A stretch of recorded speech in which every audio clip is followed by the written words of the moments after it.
نستعينه ونستغفره ونتوب إليه ونعوذ بالله من شرور أنفسنا ومن سيئات أعمالنا من يهده الله فلا مضل له ومن يضلل فلا هادي له أشهد أن لا إله إلا الله وحده لا شريك له وأشهد أن محمدا عبده ورسوله لا نبي بعده يا أيها الذين آمنوا اتقوا الله حق تقاته ولا تموتن إلا وأنتم مسلمون فإن أصدق الحديث كتاب الله وخير الهدى هدى محمد صلى الله عليه وسلم وشر الأمور محدثاتها وكل محدثة بدعة وكل بدعة ضلالة وكل ضلالة في النار معاشر المسلمين أوصيكم ونفسي بتقوى الله فقد فاز المتقون. Sungguhnya Ramadan telah sampai pada penghujungnya. Ramadan adalah hari-hari yang cuma sebentar, kata Allah Subhanahu wa taala, ayyaman ma'dudat, hari-hari yang berbilang. Tidak terasa 2/3 Ramadan telah lewat. Sampailah kita pada puncak bulan Ramadan, itu sepertiga yang terakhir dan dia adalah waktu-waktu yang terbaik. Allah Subhanahu wa taala berfirman, walayalin ashar, demi 10 malam. Maksudnya di antara para ahli tafsir mengatakan yaitu Allah bersumpah dengan demi 10 malam terakhir bulan Ramadan. Tidaklah Allah bersumpah kecuali malam-malam tersebut adalah malam-malam yang agung. Nabi SAW pernah bersabda, hadza syahra qad hadarakum, sungguhnya bulan Ramadan telah hadir kepada kalian. Fihi lailatun khairum min alfi syahr, sungguh pada bulan tersebut ada satu malam yang lebih baik daripada 1000 bulan. Faman hurimaha faqad hurimal khaira kullahu, siapa yang terhalangi dari beribadah di malam tersebut, sungguh dia telah terhalangi dari seluruh kebaikan. Wala yuhramuha illa mahrum, dan tidaklah ada yang terhalangi dari beribadah di Lailatul Qadar kecuali orang yang benar-benar merugi, orang yang benar-benar terhalangi dari kebaikan. Sungguhnya malam Lailatul Qadar adalah malam yang terbaik sepanjang tahun. Oleh karenanya Allah Subhanahu wa taala menurunkan satu surat khusus tentang Lailatul Qadar, yaitu surat Al-Qadar. Allah berfirman, inna anzalnahu fi lailatul qadar, sungguhnya kami telah menurunkan Al-Quran di malam Lailatul Qadar. Dinamakan Lailatul Qadar kembali kepada 3 makna. Makna yang pertama, Al-Qadar artinya adalah asyaraf, kemuliaan. Lailatul Qadar ay lailatun dzatu syaraf, malam yang penuh dengan kemuliaan. Kenapa mulia? Di antaranya Lailatul Qadri khairum min alfi syahr, bahwasanya Lailatul Qadar lebih baik daripada 1000 bulan. Siapa yang beribadah di malam tersebut dengan ibadah yang diridhai oleh Allah Subhanahu wa taala, maka dia telah beribadah lebih baik daripada beribadah selama 1000 bulan tanpa Lailatul Qadar. Ini kesempatan bagi kita yang beriman akan hari akhirat, yang beriman akan hari pembalasan. Kesempatan bagi kita untuk beramal soleh di malam tersebut dengan amalan yang terbaik, karena kita telah menghemat umur yang sangat banyak. Siapa yang beribadah di malam tersebut seakan-akan dia beribadah selama 83 tahun lebih. Kemudian yang kedua, Lailatul Qadar maknanya adalah Al-Qadar maknanya adalah takdir. Kenapa? Karena pada malam tersebut Allah menurunkan at-takdir as-sanawi, takdir tahunan. Allah menetapkan apa yang akan terjadi selama setahun sampai Lailatul Qadar tahun berikutnya. Inna anzalnahu fi lailatin mubarakatin inna kunna mundirin fiha yufraqu kullu amrin hakim. Kami turunkan Al-Quran pada malam yang penuh keberkahan. Sungguhnya kami beri peringatan, pada malam tersebut ditetapkan perkara-perkara yang bijak. Oleh karenanya Allah memilih malam tersebut untuk menurunkan takdir tahunan, karena malam tersebut adalah malam yang termulia. Demikian juga di antara makna Al-Qadar adalah sempit. Ya, sebagaimana firman Allah Subhanahu wa taala, "Faman qudira 'alaihi rizquhu falyunfiq mimma atahu Allah." Barang siapa yang qudira 'alaihi rizquhu, yang disempitkan rezekinya, maka hendaknya dia berinfak sesuai dengan kemampuannya. Jadi Al-Qadar maknanya adalah sempit. Lantas kenapa Lailatul Qadar dinamakan dengan Lailatul Qadar, malam yang sempit? Kata para ulama, karena pada malam tersebut malaikat turun dengan jumlah yang sangat banyak. Tanazzalul malaikatu warruhu fiha, turunlah malaikat, bahkan malaikat Jibril juga ikut turun di malam tersebut. sehingga memenuhi bumi ini. Salamun hiya hatta matla'il fajar. Malaikat turun bukan untuk membawa azab, tetapi untuk membawa keselamatan. Sebagian ulama mengatakan malaikat mengucapkan salam kepada orang-orang beribadah di malam tersebut. Maka hendaknya para malaikat bertemu dengan kita dalam kondisi kita sedang beribadah kepada Allah Subhanahu wa taala, dalam kondisi yang terbaik, beribadah kepada Allah Subhanahu wa taala. Karenanya, malam inilah yang dipilih oleh Allah Subhanahu wa taala untuk diturunkannya Al-Qur'an. Karena Al-Qur'an adalah kalamullah. Allah turunkan terkait dengan semua yang terbaik. Allah turunkan kepada Rasul yang terbaik, Ashraful Mursalin, itu Nabi Muhammad sallallahu alaihi wasallam. Dan Allah turunkan melalui malaikat yang terbaik, Sayyidul Malaikah, pimpinan para malaikat, yaitu malaikat Jibril alaihissalam. Allah turunkan di kota yang terbaik, Ahabbul Ardi ilallah, kota Mekah, kota yang paling dicintai oleh Allah Subhanahu wa taala. Dan Allah turunkan di bulan yang terbaik, Sayyidus Syuhur, Allah turunkan di bulan Ramadan. Dan Allah turunkan di malam yang terbaik, yaitu malam Lailatul Qadar. Oleh karenanya siapa yang perhatian terhadap Al-Quran, maka dia menjadi orang yang terbaik. Khairukum man ta'allamal Qur'an wa 'allamah. Sebaik-baik kalian adalah yang belajar Al-Quran dan mengajarkannya. Inilah ya 10 malam yang terbaik yang merupakan penghujung bulan Ramadan yang Nabi SAW bersungguh-sungguh pada hari-hari tersebut. Aisyah radhiyallahu taala anha berkata, "Kana Nabi sallallahu alaihi wasallam yajtahidu fil ashril awakhir ma la yajtahidu fi ghairihi." Rasulullah sallallahu alaihi wasallam bersungguh-sungguh beribadah di 10 hari terakhir bulan Ramadan tidak sebagaimana di hari-hari yang lain. Lebih bersungguh-sungguh daripada hari-hari sebelumnya. Aisyah radhiyallahu taala anha juga berkata, "Kana Nabi sallallahu alaihi wasallam idza dakhala al-ashr shadda mi'zarahu wa ayqadha ahlahu wa ahya lailahu." Adalah Nabi sallallahu alaihi wasallam jika telah masuk 10 hari terakhir, maka Rasulullah sallallahu syadda mi'zarahu, itu Rasulullah sallallahu kencangkan sarungnya. Artinya Rasulullah sallallahu tidak menggauli istri-istrinya. Artinya di 20 hari sebelumnya Rasulullah sallallahu masih menggauli istri-istrinya. Namun ketika 10 hari terakhir Rasulullah sallallahu tinggalkan kelezatan duniaan tersebut. Beliau tidak menggauli istri-istrinya. Wa aiqadha ahlahu, bahkan Rasulullah sallallahu membangunkan istri-istrinya untuk beribadah kepada Allah Subhanahu wa taala.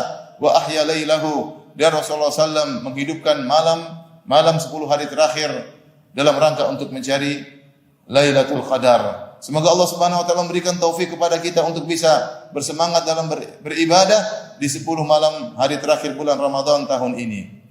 Aqulu qouli hadza astaghfirullah li wa lakum wa lisal muslimin min kulli dhanbin wa khati'ah fastaghfiru innahu huwal ghafurur rahim.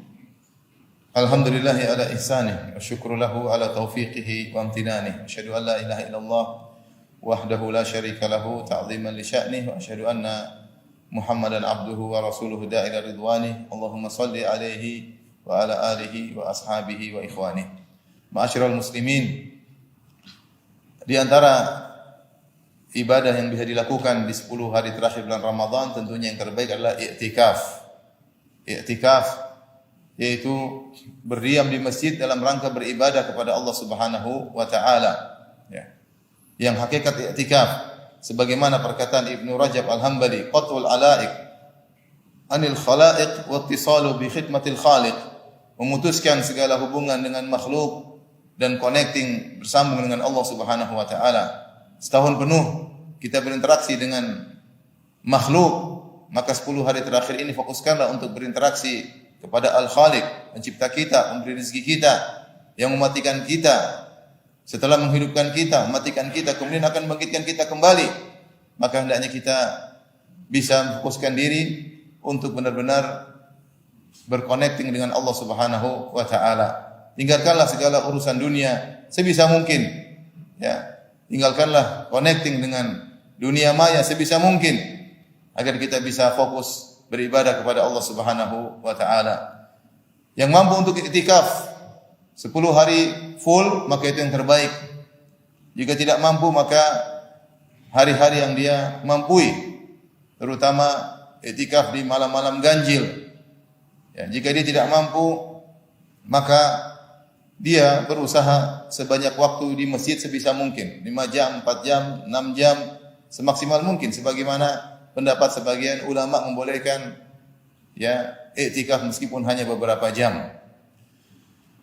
Kemudian di antara amalan yang sangat mulia di 10 hari terakhir adalah membaca Al-Qur'an. Membaca Al-Qur'an. Al-Qur'an sebagaimana kata Nabi sallallahu alaihi wasallam, "Iqra'ul Qur'an fa innahu ya'ti yaumal qiyamah syafi'an li ashabihi." Bacalah Al-Qur'an.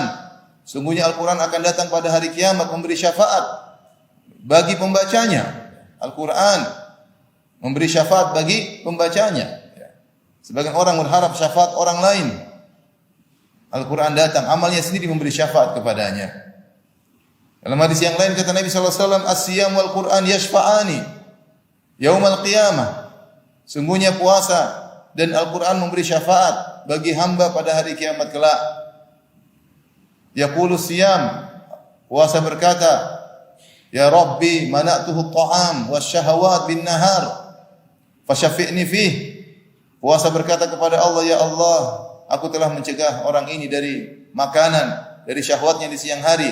Berilah izin kepadaku untuk beri syafaat kepada orang ini." Wa yaqulul Qur'an, Al-Qur'an berkata, "Ya Rabbi, mana'tuhu minan naum bil lail." Ya Allah, aku telah mencegah orang ini dari tidur di malam hari. Fasyafi'ni fih, berilah syafaat, kesempatan bagiku untuk beri syafaat kepada orang ini. Fayushfa'an, maka Al-Qur'an dan puasa pun beri syafaat kepada sang hamba. Kata Nabi sallallahu alaihi wasallam, "Al-Qur'anu hujjatun lak aw alaik." Al-Qur'an akan membelamu atau menjadi bumerang bagimu. Jika seorang baca dan mengamalkannya akan dibela oleh Al-Qur'an, dibela di hadapan Allah Subhanahu wa taala di hari-hari di saat kita butuh pembelaan. Al-Qur'an datang membela orang yang membacanya. Akan tapi yang perlu diingat ma'asyiral muslimin, bukan berarti ketika kita dianjurkan baca Al-Qur'an lantas kita membaca tanpa adab, baca dengan tanpa mentadaburi. Ini adalah kesalahan. Hanya ingin target, yang penting khatam berkali-kali.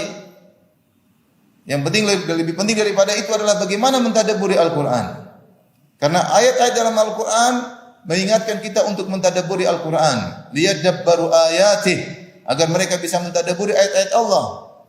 Afala yatadabbaruna Al-Qur'an, apakah mereka tidak mentadabburi Al-Qur'an? Kata Fudail bin Iyad, "Innama unzila Al-Qur'an liyu'mala bih, fattakhadha an-nasu qira'atahu amala." Al-Qur'an diturunkan untuk diamalkan. Namun sebagian orang menjadikan membatasi pengamalan Al-Qur'an hanya sekedar membacanya, hanya sekedar tajwidnya. Ini salah. Al-Qur'an dibaca untuk ditadabburi, kemudian untuk diamalkan. Oleh karenanya, hal ini telah diperingatkan oleh para salaf. Orang yang baca Al-Qur'an dengan cepat-cepat tanpa mentadabburi, seperti diperingatkan oleh Ibnu Mas'ud radhiyallahu taala anhu. Yang Nabi sallallahu alaihi wasallam pernah berbicara tentang Ibnu Mas'ud. Kata Nabi sallallahu alaihi wasallam, "Man ahabba an yaqra al-Qur'an ghaddan tariyan kama unzil, falyaqra bi qira'ati Ibni Ummi Abdin."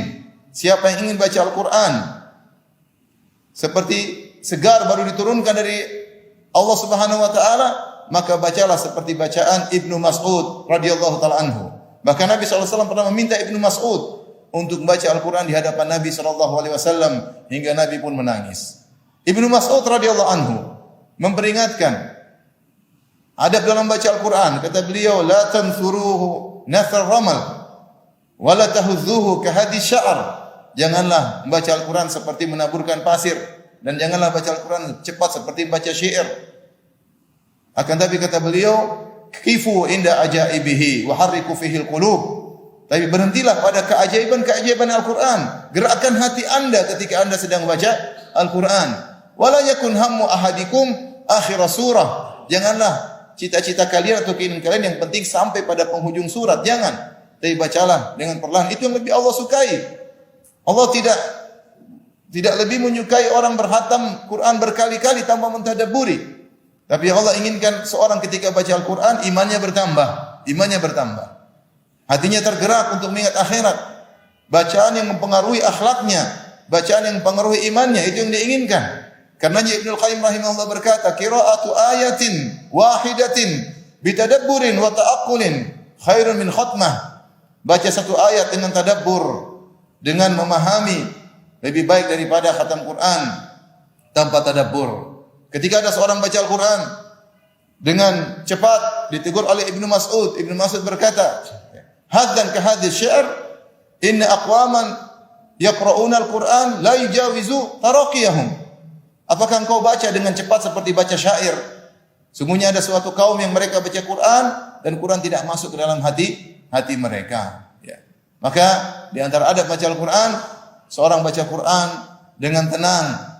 Yang tahu bahasa Arab baca dengan tenang, yang tidak tahu bahasa Arab silakan buka terjemah, nikmati Al-Quran tersebut, gerakkan hati, renungkan ayat-ayat. Jika sampai pada ayat-ayat rahmat, berhenti berdoa kepada Allah agar dimudahkan masuk surga, agar mendapatkan rahmat Allah Subhanahu wa taala. Jika dia berhenti pada ayat-ayat azab, dia berhenti kemudian minta perlindungan kepada Allah Subhanahu wa taala. Jangan lupa sebelum baca Al-Quran untuk berta'awudz, ya. Fa idza qara'tal Qur'an fasta'idz billah. Jika baca Al-Quran maka berta'awudzlah, minta perlindungan kepada Allah dari syaitan. Ini menunjukkan bahwasanya ada syaitan yang menggoda kita tatkala kita baca Al-Quran. Dibuatlah ngantuk, dibuatlah pikiran kemana-mana, tidak tadabbur, tidak fokus. Maka seorang sebelum baca Quran jangan lupa berta'awudz, minta perlindungan kepada Allah dari godaan syaitan. Jika dia baca Al-Quran, kemudian dia menguap, jangan lanjutkan bacaannya. Berhenti sebentar, selesaikan uapnya, baru kemudian dia baca Al-Quran. Jika dia baca Al-Quran, ternyata qadarullah, dia buang angin, maka berhenti. Buang angin terlebih dahulu, selesaikan hajatnya, baru kemudian dilanjutkan baca Al-Quran. Dan lebih baik dia berwudu kembali, kemudian baca Al-Quran. Jika dia baca Al-Quran, ada yang ngajak ngomong, jangan dia hentikan bacaannya. Ibnu Umar radhiyallahu ta'ala anhuma, jika baca Al-Quran, beliau tidak berbicara sampai selesai ayat yang dia baca atau surat yang dia baca. Nah, ini fitnah yang menimpa kita karena tersibukan dengan HP. Betapa sering kita baca Al-Quran, kemudian kita hentikan di tengah jalan. Kenapa? Ada SMS masuk, ada WA masuk, ada telepon berbunyi, dan sering kita lakukan. Kita kurang beradab kepada Al-Quran ketika membacanya. Hendaknya kita fokus kita baca. Bukan Al-Quran kita baca hanya sekedar sebagai sambilan, tapi kita fokus. Omongan orang, omongan manusia yang sambilan. Ketika ada omongan masuk, maka kita tunda. Kita lebih mengutamakan firman Allah Subhanahu wa taala. Yang terakhir ketika kita baca Al-Quran, sebagaimana penjelasan Ibnu Qayyim rahimahullahu taala dalam kitabnya Al-Fawaid, hadirkan bahwasanya seakan-akan Allah sedang berbicara dengan kita. Ya, bacalah seakan-akan Allah sedang berbicara dengan kita. Bukankah ini firman-firman Tuhan kita yang menciptakan kita? Bukankah Allah menurunkan Al-Quran untuk kebahagiaan kita? Baca Al-Quran seakan-akan dia sedang berbicara dengan Rabbul Alamin. Inna Allaha malaikatahu yusalluna 'alan nabi ya ayyuhalladzina amanu sallu 'alaihi wa sallimu taslima. Allahumma salli 'ala Muhammad wa 'ala ali Muhammad kama shallaita 'ala Ibrahim wa 'ala ali Ibrahim innaka Hamidum Majid. Wa barik 'ala Muhammad wa 'ala ali Muhammad kama barakta 'ala Ibrahim wa 'ala ali Ibrahim innaka Hamidum Majid. Allahumma ighfir lil muslimina wal muslimat wal mu'minina wal mu'minat al ahya'i minhum wal amwat innaka samii'un qaribun mujibud da'wat wa ya qadhiyal hajat. Allahumma aminna fi awtanina wa aslih a'immatana wa wulata umurina. Rabbana atina fid dunya hasanah wa fil akhirati hasanah wa qina adzaban nar. Allahumma akrimna bi qiyamil lailatul qadar. Allahumma akrimna bi qiyamil lailatul qadar. Wa akhiru da'wana alhamdulillahi rabbil alamin wa aqimus salat.